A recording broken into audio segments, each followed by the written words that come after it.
আসসালামু আলাইকুম, সবাইকে স্বাগত জানাচ্ছি আজকের ভিডিওতে।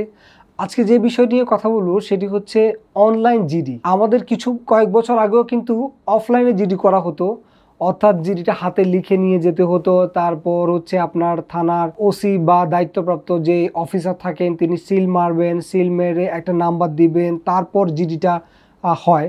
কিন্তু বর্তমানে যুগ পাল্টেছে, এখন ডিজিটাল সময়ে কিন্তু আপনি ঘরে বসে অনলাইনে জিডি করতে পারবেন। অনেকে বলে যে জিডি করতে গিয়ে বিভিন্ন জায়গা বেঁধে অনেক থানায় কিন্তু টাকা পয়সা নেওয়ারও আমরা ঘটনা শুনেছি, কিন্তু আসলে জিডি করতে একটা পয়সাও লাগে না।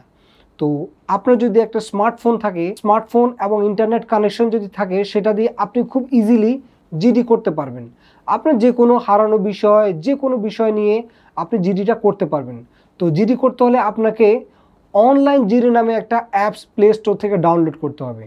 তো চলুন তাহলে দেখে নেওয়া যায় কীভাবে এই অ্যাপস ডাউনলোড করে আপনি ঘরে বসেই জিডিটা করতে পারবেন। তাহলে আপনাদেরকে আমি স্টেপ বাই স্টেপ দেখিয়ে দিচ্ছি কিভাবে ঘরে বসেই জিডিটা করবেন এবং আপনার যে কোনো সমস্যার সমাধান পাবেন। প্রথমে গুগল প্লে স্টোর থেকে অ্যাপসটি ইনস্টল করে নিন। তারপর পারমিশন দিয়ে নিবন্ধনে গিয়ে আপনার মোবাইল নাম্বার এবং ওটিপি দিন। তারপর আপনার এনআইডি কার্ড সাবমিট করুন।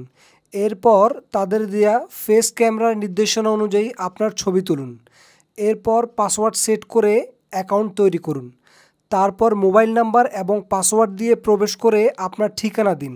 এরপর আপনার সিগনেচার দিয়ে সংরক্ষণ করে মোবাইল অপারেটর নির্বাচন করে সাবমিট করুন। হারানো অপশনে গিয়ে তথ্য নির্বাচন করে নির্দেশনা অনুযায়ী বিস্তারিত দিয়ে সাবমিট করুন।